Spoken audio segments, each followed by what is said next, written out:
Hi again, new location, same shrub dryad, same bad microphone. I have a slightly better microphone than this, but it's USB only and I'm not at the computer, and we'll work that out eventually. But good to be recording again. Hope everyone's quarantine is going well, or not quarantine if you're a first responder. I'm not aware of being friends with any first responders or that people who aren't my friends are watching these, but hey, shout outs to the people doing all that necessary work. I keep thinking this is the most cushy. I'm so. Yeah, well, I know not everybody. This is going to a bad place. I'm Madonna in the bathtub.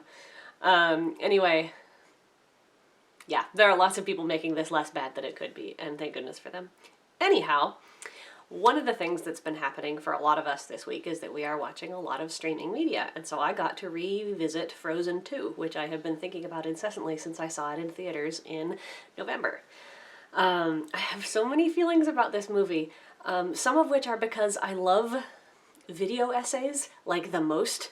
All those people who are out here making hour-long scholarly, academic level critical reviews of films. If you didn't know that's a thing, it's a thing and it's wonderful. If you did know it's a thing and you don't like it, I can't relate. But I don't think that I can do that kind of a video right now because I'm not good enough at video making. Like, I'm kind of good at essays because that's what my degree is in, but if I wrote an essay that I really liked and then made a terrible video about it, I don't think I would be able to post it, and that would be kind of against this whole experiment that I'm doing. So I'm just going to tell you some of my feelings about this movie. Frozen 2 is a movie that cuts me in half, and one side of me is going, this doesn't make any sense, this is a mess, and the other half of me is going, pretty, magic, girls, dresses. And when I walked out of the theater, I didn't want to say any of the negative stuff about it. I usually really enjoy criticizing things, including things that I love, because the mechanics of what makes a story work and what makes it not work are very interesting to me. But I walked out of that theater just going, girls, magic, pretty, because it just hit me in this place. See, when I was, let's say, becoming self-aware in the early 90s, they were starting to figure out in entertainment companies that there needed to be more girl characters in action adventure roles. But those movies were different from the ones where there were princesses wearing nice dresses, and I happened to want both. I wanted a big pretty dress and a sword in my character, which is, a wish fulfillment thing, but so are many of the things that people were being dished up at that time. And I love that they had all the girl characters that had pigtails and overalls that were getting muddy with the boys, and there are many friends of mine who are well represented by that, but I always wanted beautiful, beautiful Disney princess, but also has a sword and kicks butts. And I feel like a lot of other people feel that way too, because in the 2000s and 2010s, there have begun to be more media things like that.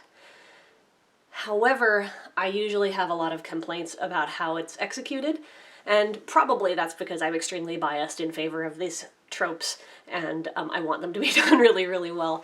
But I think that not a lot of care has been taken in a lot of cases, that you have movies like Snow White and the Huntsman, or Alice in Wonderland, where, like, ooh, they get so close to giving me what I want, but they don't quite.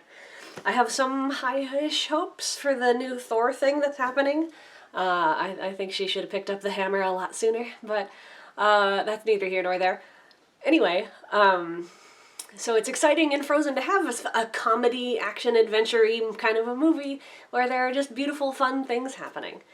And as I was watching the movie again the other day, I took several pages of notes because I didn't know what kind of movie or video I wanted to make about it. I have plenty here to really go after how they told the story. There are things that are set up and never delivered on. There are things that are delivered on without being set up. There are things that are just straight up dumb. Like, why is there a homeopathy subplot in this movie? Like, this whole water has memory thing is not politically neutral.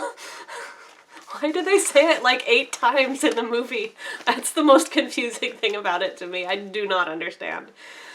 But on the other hand, a whole lot of my notes say things like leaves and purple dress and Oaken is gay and other such cries of joy. Get that damn. DAM. This is a family-friendly show. It's kind of a mix of me like yelling about stuff and me being really excited about how pretty it is. All of the songs are very pretty, but it's kind of more of a soundtrack than a movie musical. There are those wonderful quotations, and I'll put the real quote for this in my video description and the source of it because I cannot remember off the top of my head.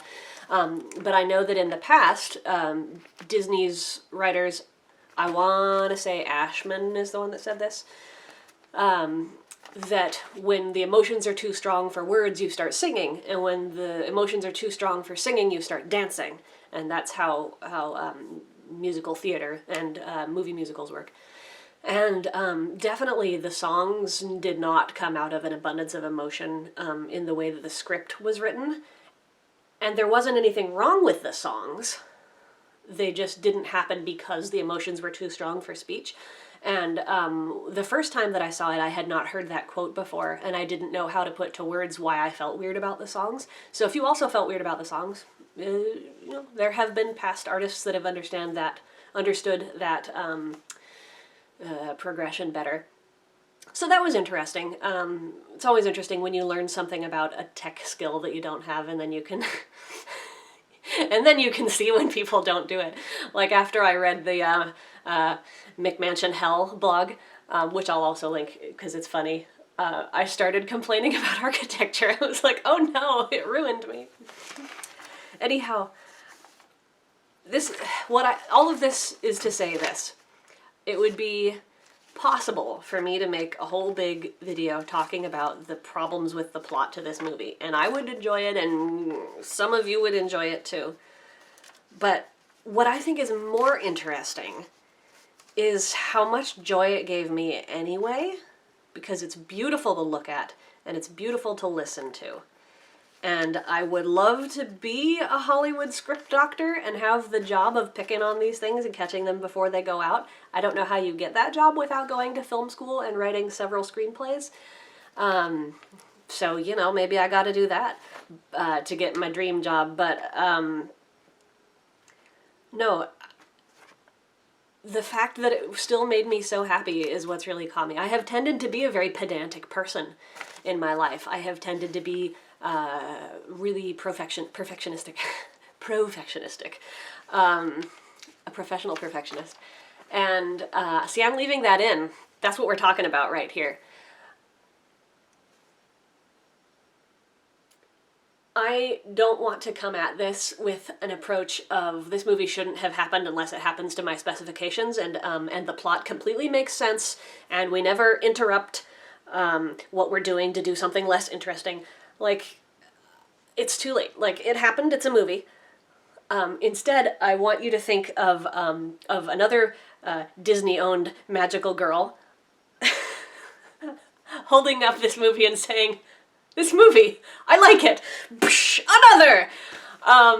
More beautiful magical girls fighting and having action scenes, please.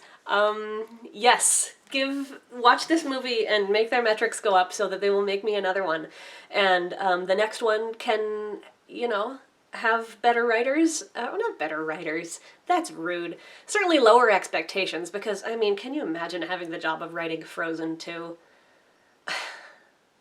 Every little child was Elsa the Halloween after that. It was terrifying. So, anyway, yes, another. That's what I want from this. Well, I probably said all the things that I was going to say about that.